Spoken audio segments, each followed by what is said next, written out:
Hey, hi, hello, friends. And we're back pre-Thanksgiving.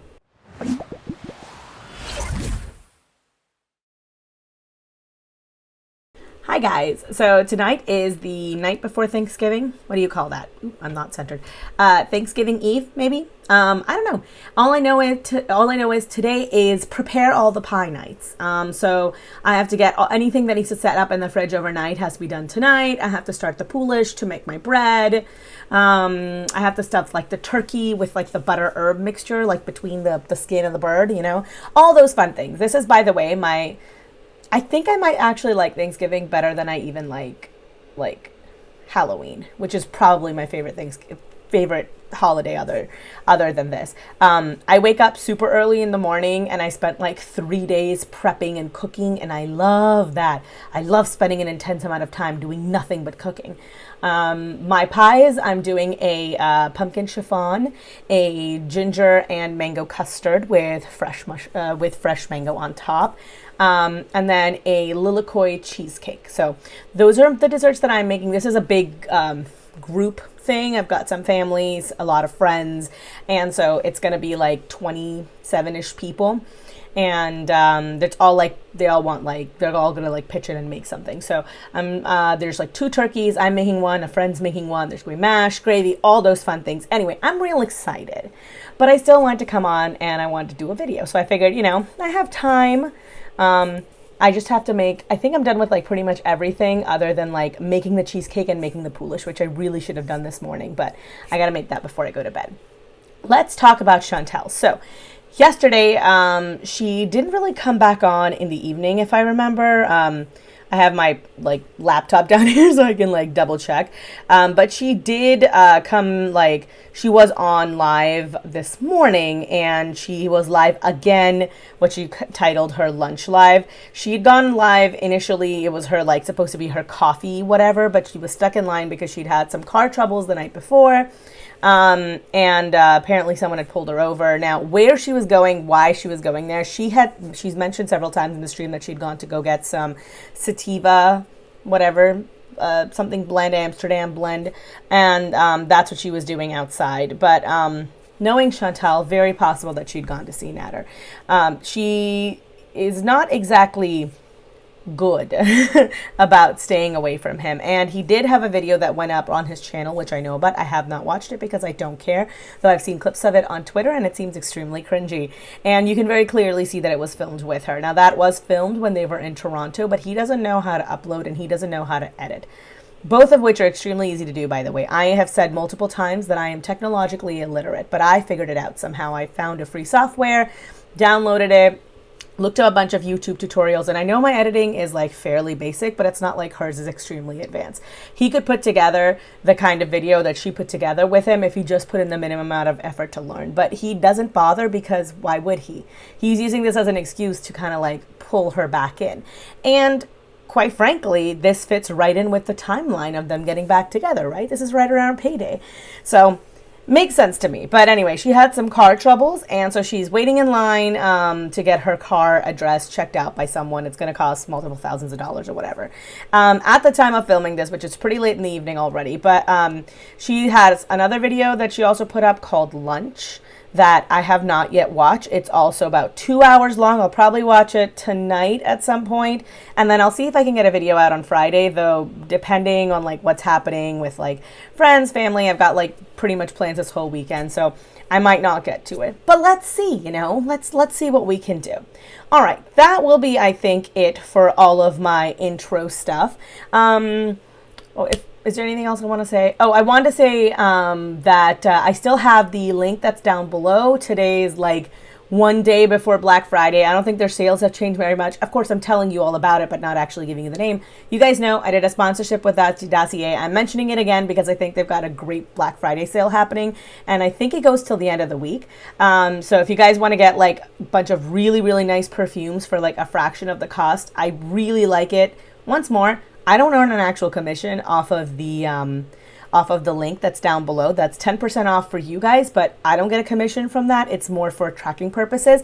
I just really like the product, which is why I've been letting you know. Once Thanksgiving passes and, you know, some of their sale goes away, then I'll probably stop mentioning it. But hey, you know, I like saving people some money, especially because Christmas is an expensive holiday. All right, with all of that said, let's actually jump into the video, shall we? My therapy was actually on the 30th. I thought it was yesterday, but it's actually Tuesday the 30th. So, I have to wait another week. But, it's according to her availability too, right? She's very busy, so.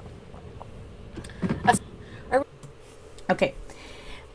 I've noticed her do this several times now, where she'll mention that she has a therapy appointment coming up, and then somehow, some way, it's like, oh, sorry, I just got the date wrong, and then she'll push it off until like the next week or the next day or something of that sort. Look, I am a highly forgetful person. Like, I don't think y'all understand just how bad I am. You know, like when people joke, they're gonna, like, if their head wasn't attached to their bodies, they'd lose it. I mean this very literally. I would be one of those people. I have an absolutely terrible memory for like small things in my life, right? I don't tend to forget the big things, but the tiny, just the, where did I leave this? Oh, when are my meetings happening? And I know that I'm prone to doing that. I'm a little bit airy like that. And so I tend to build in fail safes for myself. So a really big one is I have reminders on my phone. I have a calendar on my phone. I put everything in there. The moment I know something is happening, I enter it, and then I set a reminder for every event to let me know both the day before and about 15 minutes before, right? And I don't know if this is on everything, but on the iPhone, you even have this option where you can look at traffic and it'll let you know how early to leave so that you don't get late to somewhere. And I tend to look at my schedule first thing in the morning, so I have like a rough idea of how my day is going to go. Now, I know that I'm like that, so I always plan in advance, right? Foodie has not really shown that she is that kind of an airy person, right? Like, I am a little bit of an airhead, fully admitted, but she doesn't actually seem to be like that. For example, a really good example of this is she'll often in her chat pick out people, you know, she's like, oh, hi, I haven't seen you in a while. You know, oh, how is so-and-so doing? Oh, how is this happening in your life? And she remembers minute details about other people's lives like that, you know, and it's not a small number of people. She does this on a pretty semi-regular basis, and she seems to know who she's talking to and talking about. So the fact that she can retain all of that information says to me that she has the ability to retain when her appointment is. And if she can put it into her calendar, she'll probably remember it even much better. So I feel like this is a smokescreen. She is not shy about canceling her appointments. She'll just cancel without any kind of provocation, left, right, and center. When she doesn't feel like it, she'll just bail out of an appointment. But you might not want to disclose that to us because obviously it looks really bad. It makes her look really bad, especially after all of the complaining she does about not getting enough support. There is no amount of support that's going to be enough for her, because what Chantal wants is for someone else to do the work. And fundamentally, that's just not what therapy does. Therapy is, think of it like having a membership to the gym. Therapy is your membership to the gym. You still got to get yourself to the gym and work your ass out. But like, therapy is there to essentially facilitate you getting into a healthier place mentally. But you need to put in the effort. There has to be this aspect of buy-in, and I have not seen any, honestly, effort on her part for that, right? So when you're looking at just the amount of times that she seems to change her mind about when therapy is, it makes me feel that she's just canceling these appointments and she's just rebooking them for some other time. And once more, if a person's mental health is in a dire place, for example, if they are in an abusive relationship, if they're trying to get out of an abusive relationship, they're going to have priority over someone who is maybe just having a hard time, right? Like, therapists have a way of grading like how important some clients are versus others, not in terms that they care more about them, but just that their mental health concerns are a little bit more pressing, right? Someone who is extremely suicidally depressed is not going to be the same as someone who's just having a little bit of a hard time with work. Those two are not really comparable. And while it would be great if everybody could get adequate care, we can't. So people got to prioritize. And she would be a priority if she has, you know, if she has told her therapist about the way that Natter is, and her therapist, according to her, has labeled it as being an abusive relationship, gave her advice on the fact that, you know, it takes an abused woman an average of, I think she said 7 to 8 times to leave her abuser. Well, her therapist knows about the fact that she's in this state. So she wouldn't be pushing Chantal off to a different day. That's all I'm saying. So when she says that, well, it's also based on her availability, right? I 100% believe that if Chantal needed an appointment, her therapist would make an appointment available for her. Because that is the kind of place that Chantal is in mentally, right?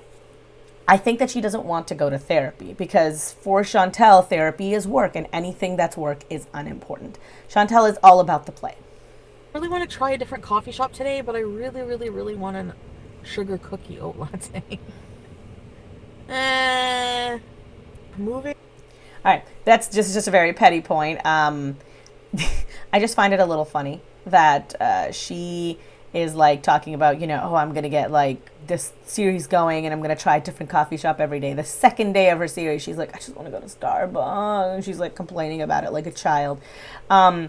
Also, Starbucks, there's been quite a few articles written about it. I remember one from about a couple of years ago, I think pre-pandemic, definitely, by NPR, talking about how while the sales of Starbucks were increasing year after year pretty steadily, the amount of coffee that they're purchasing has actually been going down because Starbucks drinks are more milk and sugar and additives than they are coffee at this point. So if you're going to Starbucks, which nothing wrong with that. I go to Starbucks. I've told you guys I like an occasional drink from there. You're going more for the drinkable dessert than you are for an actual coffee. Like, this is why I don't tend to get coffee from outside very often. When I do, it's a treat. Like a sugary drink that I'm getting. If I'm getting a coffee, I'm just going to make it at home. I am not a connoisseur of coffee that I need like a very high, like, I'm willing to pay like $7 for like a black coffee or whatever. I'm exaggerating a touch, but honestly, prices are crazy right now. So I just thought it was really funny because she really likes to bill it as, I just really like coffee, you guys. When in reality, what she could just do is get like drinks that are completely devoid of coffee.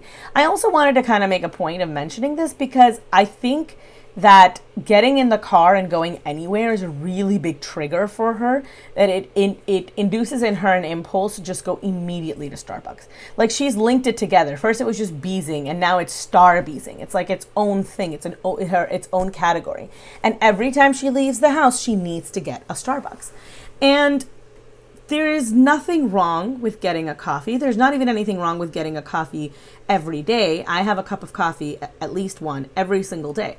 There is maybe something a little bit worrying when you have pretty untreated diabetes, when you're drinking what is essentially just a sugar bomb every single time you get into your car. And the fact that they're so linked together in your mind is something you might want to unpack with that therapist you're seeing next week. But definitely next week, right? Plan on moving from the luxury villa? I don't know. I haven't really given it much thought lately. I just kind of live in the moment.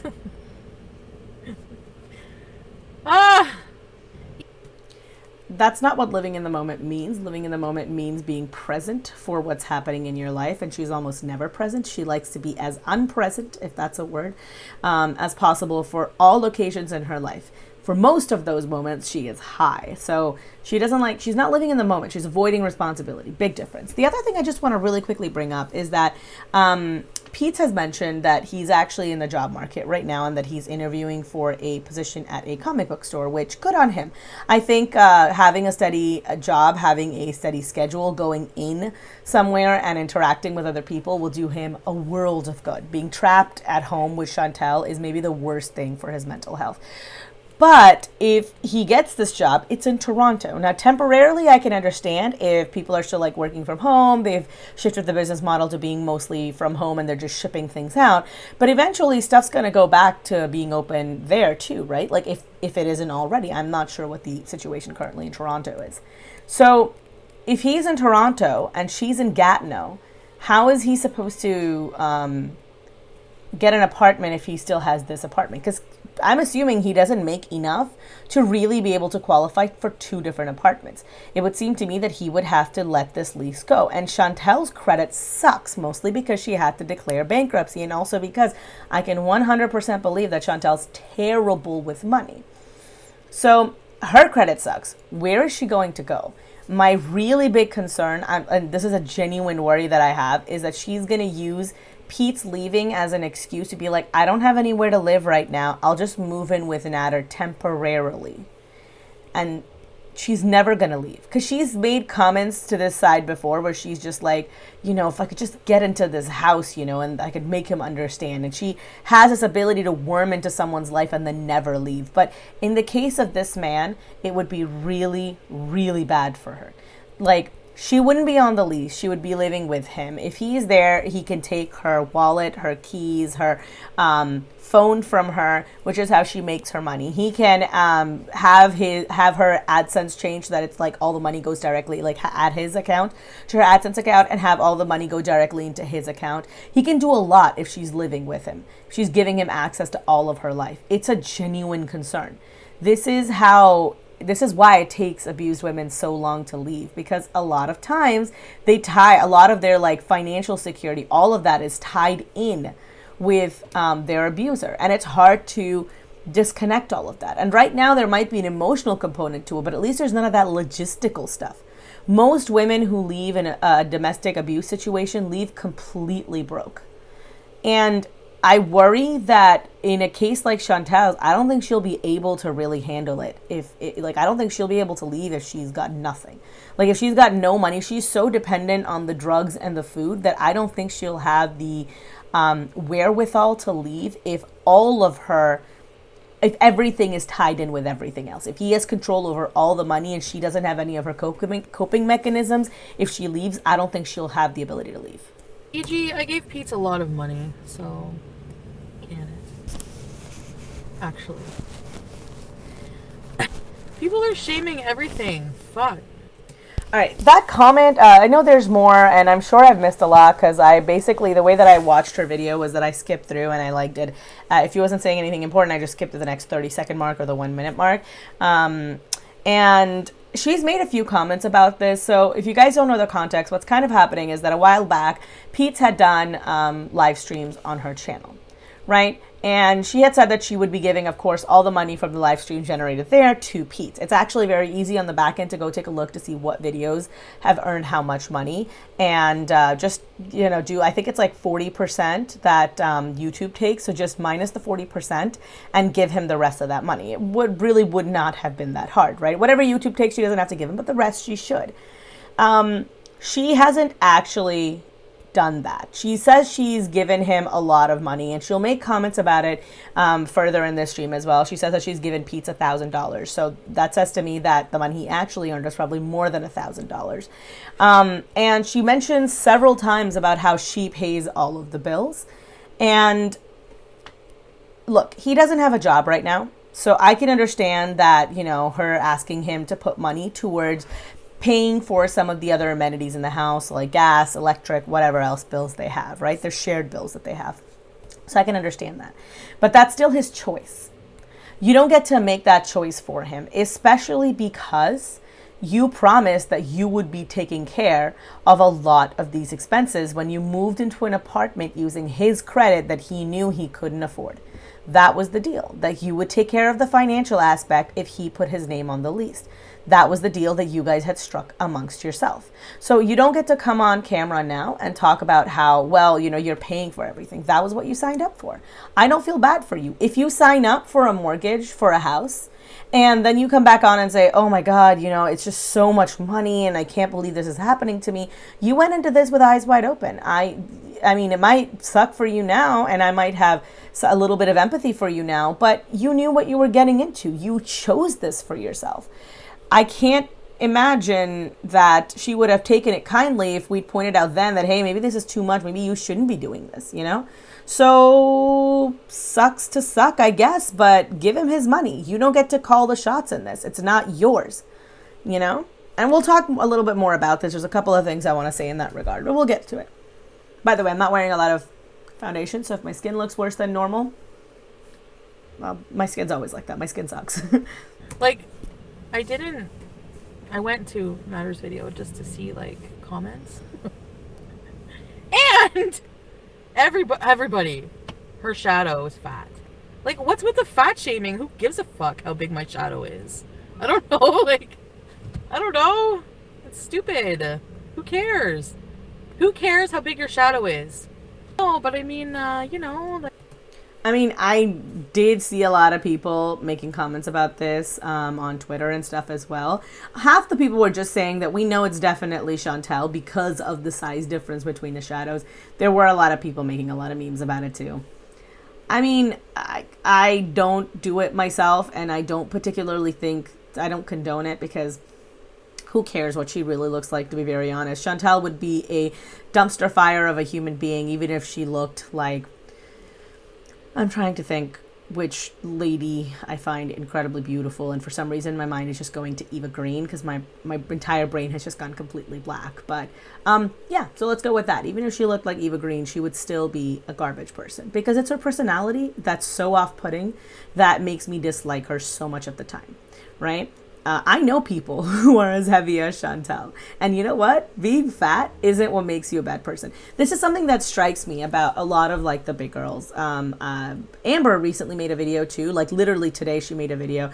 And it was her weigh-in. And Amber's losing a lot of weight. I'm really glad for her. I genuinely am very happy for her. She's back under the 500-pound mark. So fantastic. And she said that, you know, how differently she gets treated at 490 pounds than she did when she was 560. And it struck me as being such an odd thing. Look, I'm telling you this as a big girl. When people lose weight, when I lose weight, if I lose like 10 pounds, it's like hard to tell, right? When I'm closer to my goal weight, if I lose 5, people notice. Because what ends up happening is that the fat distribution is like all over your body. You don't just like lose all the fat in your face, for most people, and then, you know, you look automatically skinnier. It takes a while. It comes off little by little. So when you've got that much fat on you, it's harder to tell the difference when a little bit of it comes off. You have to lose like 100 pounds before you would really be able to tell, at least in video form, on Amber. So her argument of people treat me so much better now, nah, son. This is something I noticed about myself, is that when I am doing well health-wise, when like I'm not gaining weight, when I'm like actively losing weight, I'm in a better mood, I sleep better, my back hurts less, I smile more at people, I am pleasant, I am chipper, I am more self-confident. And that sort of attitude attracts a certain sort of attitude in other people. Some people are always going to be fatphobic and they're always going to be assholes. But you'd be amazed at the kind of attitude you get back from people when you put out a positive energy. That's why I think a lot of times Chantal's like, oh, they're being so bitchy. I'm like, well, you're being bitchy right back. You know how, like, I mean this honestly. I have had such pleasant experiences with most people. I had a pretty negative experience on Hawaiian Airlines when I went to Hawaii this time around. And I wrote to them letting them know. I was like, hey, I had a really bad experience. I didn't make a scene there. I just want you to know that this is not how you treat customers. Like, I was not like mean about it. I was very polite in my email. I wrote them an email. They wrote me back. They're like, oh, we're so sorry that you had a bad experience. You know, do you remember the name of the person who you were dealing with? And I'm like, I'm not the kind of person who's going to do that to them. I was just like, be a little bit more careful and maybe give your employees like sensitivity training, right? And, you know, they were like more than happy to like compensate me, right?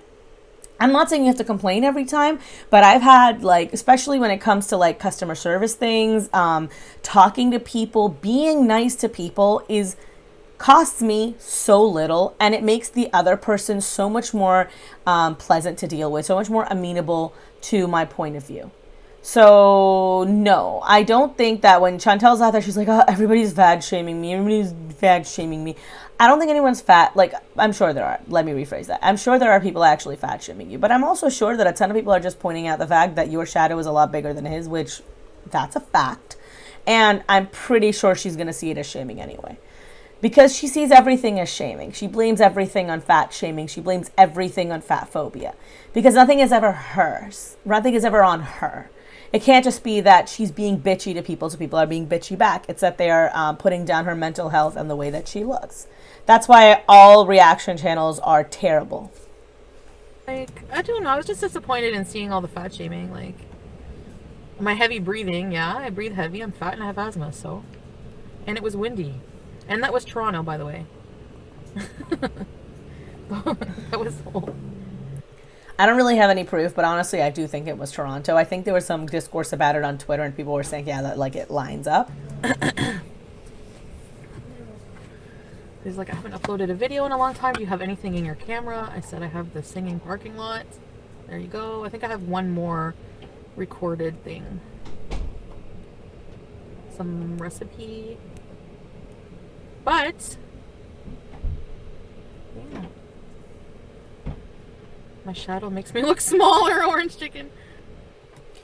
I like how she's just like, hee, because someone called her thin. See, that's the other flip side of that. If you don't care that people are calling you fat, that you're just upset that people were being terrible people, then you shouldn't care if someone calls you thin, right? Because if being fat isn't an insult, then being thin isn't a compliment. Those two things are corollaries. The other thing I want to point out here is she's like, yeah, well, you know, so I helped him with his video, and, you know, I do have one other thing, like a recorded video of like a recipe. I want to know when exactly this was recorded, because that makes me inherently a little suspicious. What it does make me feel like he might have said to her, hey, why don't you come over?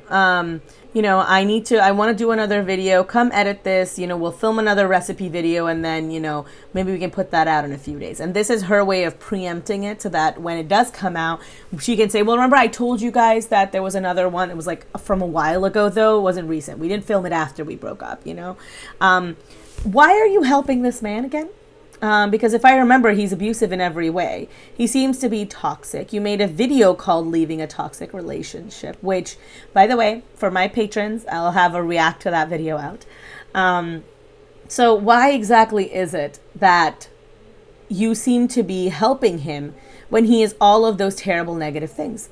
Because you don't need to be doing that. If he is such a bad person, then you genuinely don't need to be interacting with him.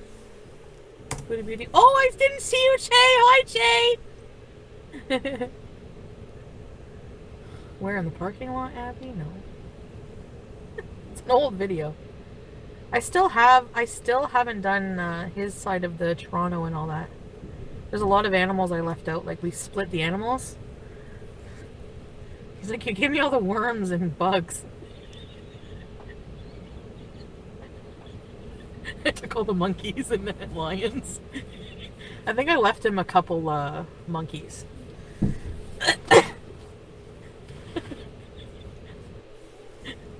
That was the deal for like that trip to go and like film stuff, so. Anyways.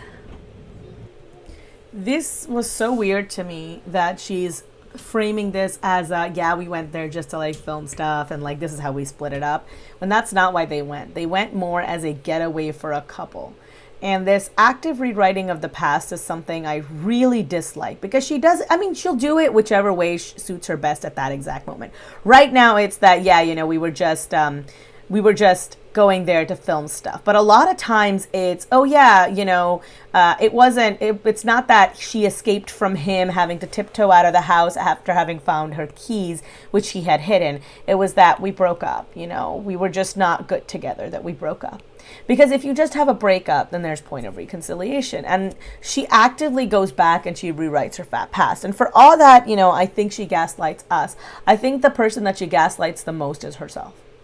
She actively, like, Chantal is the person that Chantal wants to convince more than anybody else to justify it in her head. If you guys don't know what the term cognitive dissonance is, I really encourage you looking it up, because Chantal doesn't seem capable of dealing with any amount of cognitive dissonance, of accepting any amount of responsibility for her actions, and just understanding that sometimes you just got to sit in your uncomfortable feelings to be able to move forward in life. She needs that to go away. She needs that to dissipate. And if that means having a fictionalized version of events in her head, then that's what she's going to do. No, because it's not up to people, Louise, to tell me what to do with my fucking life. I don't need to bring my cats to the vet right now, so I'm not going to. So there. Like, that's like saying, well, people are bugging you to do this. Why don't you just do it to shut them up? No, how about they just shut up and let me live my life? I am not going to take my cats to the vet just because people want me to. And when you send me money from now on, don't make it for something specific, because you're not going to get your money back. Period. If you send me money, it's going wherever I want it to go. You don't tell me how to spend my money. Okay? Thank you.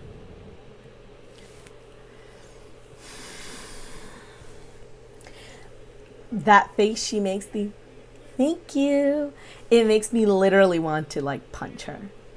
Like, I am like a very non-violent person. Genuinely, I am a squishy person for the most part. Commercials hurt my feelings. I am that kind of a person. I've cried in every movie I have ever seen in my entire life. So the fact that she could rouse me to imaginary violence is something, because it's just not my vibe.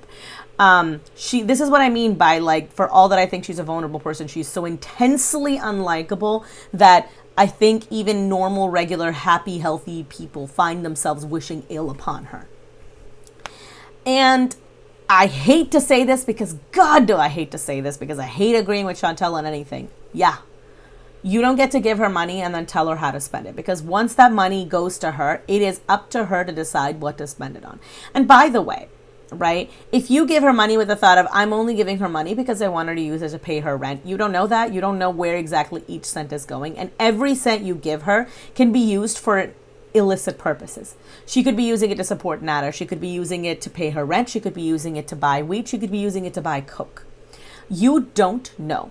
And that's why I choose not to support her. That's why I don't watch Nada's channel whenever possible. I don't really like watching Chantal's videos, honestly. If I can get her grab of her video from like highlights or something like that from someone else's channel, that's what I prefer doing. I've never given her money subscription-wise. I've never I don't have YouTube Red, which I've considered, but I don't have YouTube Red. So no money goes from me to her. She doesn't generate money off of me. And that's a very that's a calculated decision on my part. Because for all that I didn't have a problem with giving her my view and giving her my money, back when it was just her eating on the internet and going through the cycle of trying to lose weight and just being kind of shitty and combative, this new cycle of where she's doing drugs, I'm not supporting. I don't support her doing this amount of drugs. I don't support the way that she's behaving. I don't support Natter. So absolutely not. I'm not going to give her any money. I'm not going to give her money for anything, because I don't know where my dollars are going. So if you don't support all of her actions, don't give her money for any of her actions. Secondarily, her entire point of don't give me money for my cats, I'm not going to take my cats to the vet just because you told me to. So there. How fucking childish are you? People are telling you to take your cat to the vet because it's an elderly cat. You just put down one who had feline leukemia, and your cat's losing hair and spitting up fur balls. They might have been doing it their entire lives, but it's irrelevant because they're 19 years old, which in cat years is 107. That's an ancient cat. Take it to the vet twice a year. For the love of God, twice a year is nothing. That's nothing. Are you kidding me? You can sit there and brag about the 7 different types of weed that you can buy. You can't take your fucking cat to the vet twice? And I can understand if this is a newborn cat, everyone's pressuring her. But we have seen her. Pretty sure it's a her. I don't know. But we've seen BBJ have problems. We've seen BBJ lose hair. We've seen BBJ have matted fur. We've seen BBJ throw up. Right? And while those things might not be concerning, I'll tell you, a urinary tract infection is not particularly concerning in a healthy, normal adult woman, right? By normal, I mean just average. But when my grandmother got a urinary tract infection, when she was in her 90s, it became very serious, very fast, and she became hospitalized, and she eventually passed away. And the reason for it is because if I got a urinary tract infection, I am young and my body is very capable of fighting it off. She has a lot of other compounding factors that make it much more difficult for her to fight off something like that. Your cat might look healthy right now, but you can't know that. And you're not even good at judging what your health is. So how are you going to judge the health of your cat? They're saying this, and I genuinely believe she should take her cat twice to the vet. And this is coming from someone who knows very little about cats. You guys know my parents/sister has one cat. I have no pets of my own. I might get a cat, so, who knows. But I don't have any pets right now, and I've never taken care of a pet. But this just seems like good pet ownership, responsible pet ownership. And as for calling, animal services, please don't. It's a waste of time. Look, Chantal is a neglectful owner, but she's not an outright abusive owner. She's not beating those animals. She's not starving those animals. She's not putting them in cages. And I'm sure if they found like her living in the absolute squalor that she lives in, that might result in a warning. But please understand that the laws around animal protection are significantly weaker, for the worse, I think. We should definitely be doing more on this front, than they are for people. So what would qualify as abuse in most situations for people does not qualify as abuse for animals. And calling animal protective services on Chantal means that animal protective services, I don't know what the technical name for it is, but calling them on Chantal means that that is time, energy, effort, and resources that are being dedicated to a case that is more than likely not going to result in those cats being placed somewhere better. And also understand that BBJ is a very elderly cat. That cat is probably not going to end up being rehomed. If those cats get taken away, Sam might find another landing pad. BBJ is probably going to be put down. And I really, really, really don't think that that's what anybody wants. So once more, I come back to, please stop calling animal services on her. It's not going to help. Like the only thing that I support doing when it comes to Chantal and the authorities are, if you see her driving unsafely, right, and she's on live, call the cops. And by unsafely, I mean being extremely agitated and or she seems visibly high. And or if we haven't heard from her and it's been like 5 or 6 days, contact Pete's or contact welfare check, and that's it. Those are the only kinds of like checks on Chantal that I believe we should be doing. The only kinds of interferences I think we should be running. That is it. Nothing else. Nothing else do I think is appropriate. Sending it for something specific is lame. It's just for a way to people like find something to keep track of, so they have something to dramatize, so that they can make fucking more videos and talk about nothing. Do you know what I mean? Oh, she hasn't paid this money. She hasn't paid Pete's his money, even though I pay like every single fucking bill. Like, I've given Pete's lots of money. BBJ is losing hair. She's been losing hair for years, and she's been throwing up for years, and she's not throwing up constantly, actually. She threw up once, and that was it. It doesn't matter how much money you've given Pete's, because there is a huge difference between giving somebody a gift and between giving them what is due to them, right? If partner buys me something incredibly beautiful and lovely and I like love it and I put it on, and then he says, because I gave you this gift, you now have to clean the house every day for the next month. No, this was a present. A present comes unattached with strings. If you give me a present of money, you give me a present of jewelry, you give me a present of coloring books, whatever it is. A present is a present is a present. It comes unattached with strings. If it comes attached with strings, then it's a payment. And what you asked him to do was doing live streams on your channel, came with strings. The strings were that you would pay him. It doesn't matter if you pay all the other bills. That was the deal that you had struck with him. It is irrelevant to me. So when you're coming on here and you're talking about how, well, you know, I pay all the other bills, you know, I give him so much money, I don't care. I don't care that you do any of that, because at the end of the day, you owe him that money. That is his money. You don't get to decide how he spends it. He should be responsible, pay his credit card bill, and help you with the utilities. But he doesn't have to do that, and you can't make him do that, because you're not his mother and he doesn't owe you. Do you see what I mean?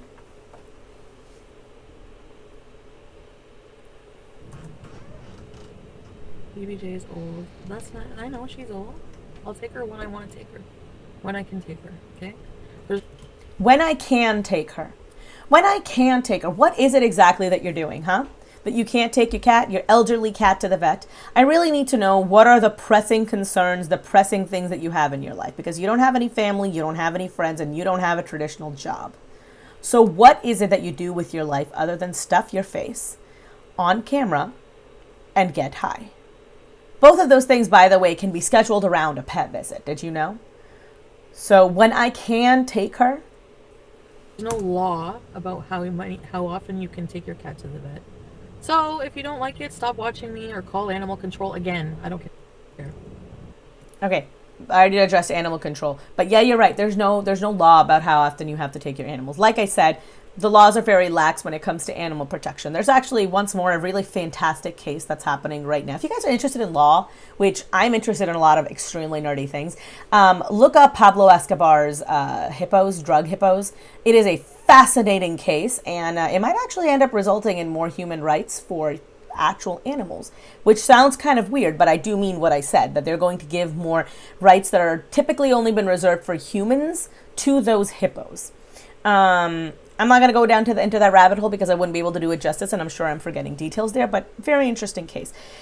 That is not to say that you should confuse legality with morality, okay? There's lots of things historically that have been legal that should not have been legal and that were unequivocally evil. I'm sure a lot of us know a lot of the atrocities of the past, right? Let's not sugarcoat any of them. But to give you a more benign example, let's talk about weed. Weed has been very traditionally illegal in most places all over the world for a very long period of time. It's only been legal fairly recently, right? Like weed has been decriminalized and legalized in Canada and approved for recreational use in Canada fairly recent. I want to say it was like 2 years ago.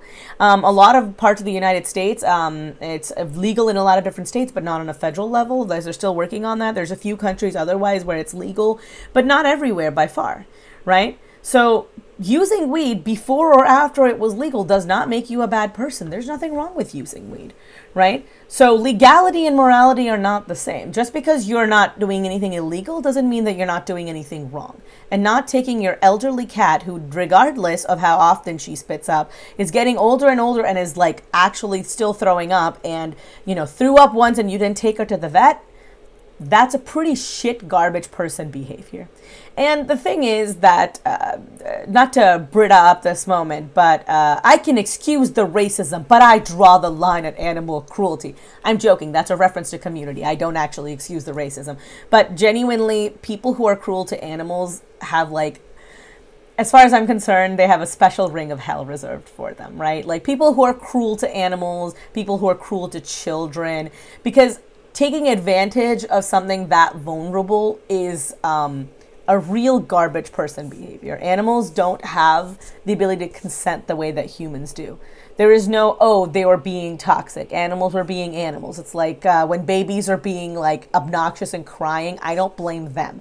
I don't generally even tend to blame the parents. It's annoying, true, but it's just a fact of life. They can't help being a baby, and their parents are probably trying their best, right? So maybe just try and be like a human being about it. I'm thinking of air travel. What I mean to say is that Chantal is a garbage person and she should be taking her cat to the vet more often. And it doesn't matter if it's not illegal. You're still a shit person for doing this. Stop getting so offended. Stop being so annoying. A very short clip. I wanted to leave that in there. I just want to point this out really fast. You cannot control other people's reactions. You can only control your own. I cannot control what people are going to say and call me, right? There was somebody in my last video who was like, I can't believe you use the words tears of a clown when you're you've got makeup on like a clown yourself. All right. I mean, whatever. I don't care what weak ass point you want to make, like I said in my comments as well. But I don't care that you didn't like my makeup. I don't care that you thought it was clownish. I like my makeup. That's all that really matters, right? And that's what I mean. I get a lot of those comments. I'm not picking on that person. Please don't go and spam anybody. I don't care. But what I mean to say is that I can control my reaction. I can say, I can respond to you. I cannot respond to you. I can care. I cannot care. What I cannot ask is for somebody else to not behave the way that they are behaving. The only person who I have control over is myself. So, stop being offended at everything. And they're saying, hey, you stop being offended at everything. And she's saying, well, why don't you stop being annoying? That is not their prerogative. They'll be whatever they'll be. But you can keep yourself from becoming a raging bitch on the internet anytime anyone says anything even remotely irritating to you. And I'm so sick of hearing her say, well, the edibles haven't kicked in yet. I'm a little bit bitchy when the edibles haven't kicked in. The edibles have nothing to do with it. You're a bitch, stone cold, and not in the fun way. You're just like a regular bitch. You're not like Meryl Streep in The Devil Wears Prada.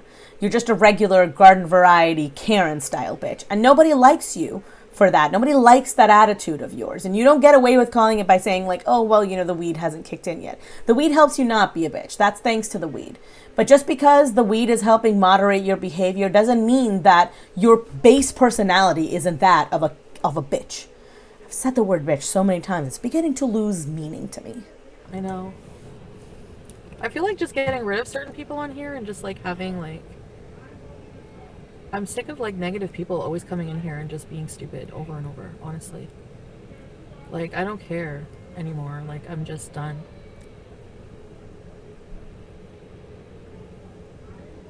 Cats are always throwing up fur balls. I don't actually know anything about cats. Like I said, my sister's cat threw up once while I was there, and I cleaned it up as best as I could. And then my sister took her cat to the vet because apparently it was like not a fur ball; it was like a different type of throw up, and it was concerning. So I don't, like I said, I don't really know. And my sister tends to baby her cat, so I don't really know if that's maybe like an overreaction. My sister's cat is only like 3 years old; it's pretty young. So I don't know about that. But as for her wanting to get rid of people on her channel, she can get rid of whoever she wants. She can block however many people she wants. At this point, she is well past the point of no return. The people who are in her chat who are just always nice to her are very few and far in between. She would have to block like 70% of everybody here to be able to get a chat that is basically just a hug box for her. And I don't think she's ever going back to that. Unfortunately, the involvement of Nader on her channel has really burned that sort of positivity out of her members only chat. And I don't think it's really going to come back until he's been well and gone for like a very long period of time and people sort of forget that he was ever a thing. Right now, with his continued presence both on YouTube and your continued presence in his channel, people aren't going to forget. They aren't going to forget that you are behaving this way. And by the way, something occurred to me. When I was watching Milk Tea React's video earlier, she mentioned, she's like, how is she logged into his account? That she didn't have his password, but how is she logged into his account? Because she's like, oh yeah, I went on his phone, I deleted his video because I was like still logged in, right? When she'd gone on to Bay Nation's video, right? When she's gone on to Bay Nation's video and then she typed, she's like, oh, sorry, I was still logged in as him. So she logged out as Nader and then she logged in as Chantal. So my thought was, okay, so, you know, Milk Tea mentioned this. She's like, okay, if she logged out, then how did she log back in? Because she said she doesn't have his password, right? So how did she log back into his account to get access to that video? Unless, of course, they're both under the same umbrella, in which case you can just switch from one account to the next. You don't have to log out or log back in. Another thought that occurred to me was that when she had been in Bay Nation's video, right, when she had gone into Bay Nation's video, a thought occurred to me is, why was she in Bay Nation's video to begin with? Because that wasn't like something you set a reminder for, and he's not subscribed to Bay Nation. How did she know that Bay Nation was live then? And then I thought a notification popped up on her phone saying that Bay Nation is live. So she switched her accounts. But if she'd logged out of her account, she would not have gotten that notification. I don't know if what I'm saying is true, which what I'm saying is that she owns his channel, but seems a little suspicious.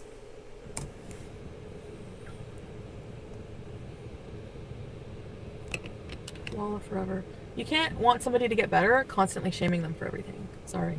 Doesn't work that way, Walla. How would you know? You've never tried to help anybody get better at anything ever. You've never been that supportive friend. You've never been that helpful friend. All you've ever done is abandon your friends when they're going through a hard time. You did it with Sharon when she was going through... Shannon, I'm so bad at this. You did it with Shannon when she was going through her abusive relationship. You did it with Pete when his cat died. You do it to your family after... You did it to your mom in particular after your grandmother died. What would you know anything about helping anybody through anything? Your modus operandi seems to be everybody for me and me for no one.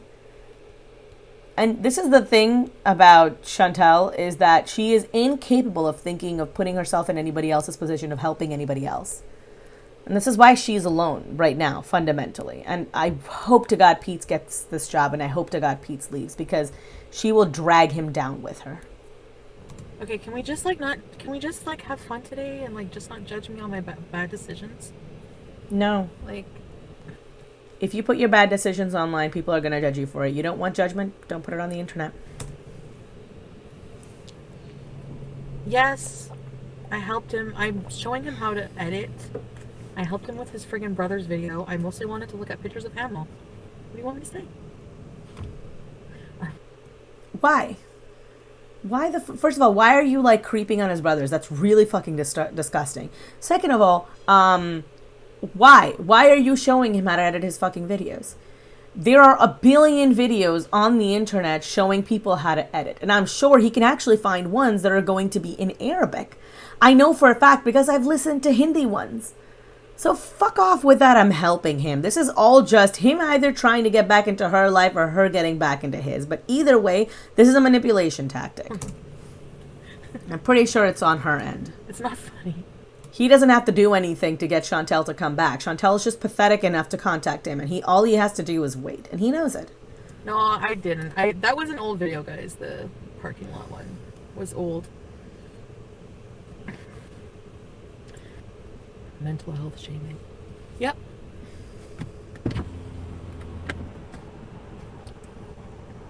Mental health shaming. That's right. You think everything is mental health shaming. Your mental health is not my problem. I am not responsible for helping you with your mental health. I am not responsible for making sure that your triggers aren't pulled. If I'm doing it out of cruelty after, like if I'm doing it purposefully, then it's one thing. But when you put yourself repeatedly in dangerous situations, then I cannot help you. You cannot make your mental health the responsibility of everybody else around you and then expect that somehow that's going to give you the most positive outcome. Captain of your own ship, you have to be the person who takes responsibility. You don't think that the situation is going to result in positivity for you? Take yourself out of that situation. If you can't do that, then I'm sorry, that's on you. If I had no money, how would my relationships change? Well, I don't know. Because I don't have no money, so. But, maybe it would.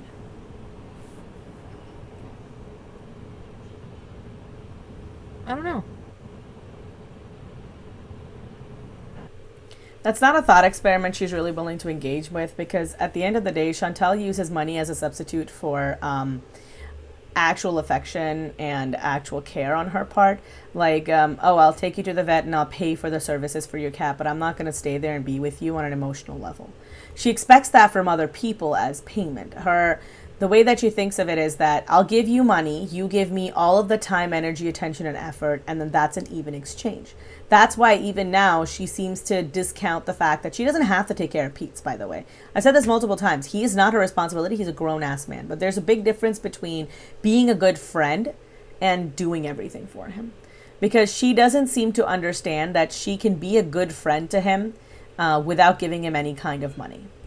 And she equates the two a lot in her head. She wants to buy the affections of others. And that's what I think it started off with Nader too. I'll pay for everything. I'll keep you. I'll be your sugar mama, And she didn't seem to realize that he is much more intelligent and much more capable of manipulating her. So she didn't have the money. She wouldn't be able to bribe people, quote unquote, into being there for her. And I think that she would have even fewer people in her life than she does now. Because for some people, yeah, if you don't have a lot of it, especially, somebody giving you money means something, right? Because the way you think of it is, if they care so much about me that they're willing to go without something. And we've seen on her part that she's never willing to go without anything for herself. That's not how most people see it, The way they'll see it is, oh, well, she doesn't have something, she doesn't have this amount of money, and she's doing it because she cares about me. When in reality, Chantal makes enough money that she probably wouldn't miss it. If she was slightly better with her finances, she'd be rolling in it. And as it is, I think that her way of substituting for love is going to end up with her broke. Yeah, I don't think Pete's meant to say anything bad. So I don't get mad at him when he says things because I know what he's like. Like what Wallace said, I don't think, like he may be, like he said this himself, he might be on the spectrum a bit. So I find like he just blurts things out sometimes. I don't mean that in like a shaming way at all. I don't want you to think that. It's just, I know how he is, so I I know what he meant. He didn't mean any harm. I think he meant like, okay, we're just seeing how things go. And I sent her an email yesterday. Okay. Sorry, I was just waiting to see if there was anything else that she added about Pete's. I don't know if Pete's is diagnosable with anything or if he's just socially awkward. It could be both. It could be a combination. I don't know. I don't really care. That's his business. What I will say is the way that she spoke about it really made me feel a little uncomfortable because she started off by saying, I don't think he meant anything bad by it. And the implication for that is that it is a bad thing. He just didn't mean to do it because he might be autistic. So his autism makes it okay that he did something bad. And maybe I'm reading a little bit too much into it, but it gave me the vibe of someone saying, okay, well, because he's autistic, I'm forgiving him. But if he wasn't autistic, I'd be real mad at him. And who knows? Pete's might think it and Chantal might think it, but until they've actually been to a doctor and he's been assessed, we don't actually know if there is anything diagnosable with Pete's as far as being on the spectrum is. Right? And I use the word autistic because that's how people think. They don't, the autism spectrum is the best way to define it, not just being like, autistic isn't just like a word, right? There's a range and variety of people who fit into that spectrum from like very high functioning to like, you wouldn't even know that there was anything there. So high functioning, in fact, that a lot of times they don't even know that there's something there, to people who are severely disabled. It's a huge spectrum. And when she's sitting there and she's talking about it without any kind of nuance and understanding, and the way she spoke of it so flippantly, given her liberal use of the R word before, it gave me the feeling of I'm forgiving it because obviously there's something wrong with you. But if there wasn't, you'd be in so much trouble. Like that's the vibe it gives me, like speaking through clenched teeth. I said, how do I refund you? I'm waiting to hear, and that's like I'm not doing that ever again. Sorry. I don't even, honestly, I don't even feel like doing it because it's just ridiculous. Like if you send money, I don't know. I'm just tired. I know she meant well, and I said I would refund her, so I will. That's why I'm saying like from now on, I'm not going to be refunding people's super chats. That's just ridiculous. If you send me money, it's gone forever. You have to accept that or take it up with YouTube. Okay, so I would agree with her on that. I think that if you've given her money, just consider it gone forever. Don't ask her to put it towards something. And yeah, Chantal, even if she says she's going to refund the money, it's going to be like, it's not a thing that she's going to follow through on. Chantal's really not good with the follow through, especially if it requires effort on her part. That will be it for the video from me. I hope that was interesting. I hope you guys liked it. I hope you guys have an amazing Thanksgiving if you're American and celebrating it, or if you're not American and celebrating it, or if you're doing something awesome for the weekend. All in all, thank you guys so much for spending a little bit of time with me today. As always, if you guys like this video, give me a thumbs up, give me a thumbs down, leave me a comment down below if there's something you'd like me to really know. Specifically, if you're a cat owner, please, I would like more information. I know I always ask about cats and I could look it up myself, but I kind of always forget to do so. And I don't really know if cats throwing up is like okay, or if it's something that should be addressed more deeply. Yeah, and that will be it for me. Thank you so much to my $25 patrons, D. Higgins and Oceana Songs. You guys mean the world to me. And all the fun YouTube things that I always mention. I've got my link for my sponsorship down below if you guys want additional 10% off dossier. I've got Instagram, Patreon, Twitter, all of those fun things linked down below. Become a patron, throw a few dollars in my direction. Consider me your court jester and that you're whipping coins in my general direction, Consider me yes quiere. Dandelion, if you're a fan of the books. And as always, I'm Jasmine, the sequel, and I am not relatable. Peace. A special thank you to my patrons, Acrophobe, Ariel M, Christina, Courtney EP, Dainty B, Lori H, Sidra Z, Colleen L, Debbie E, Just a Jude, Kate O, Sonia P, and a special thank you to my $25 patrons, D. Higgins and Oceana Song.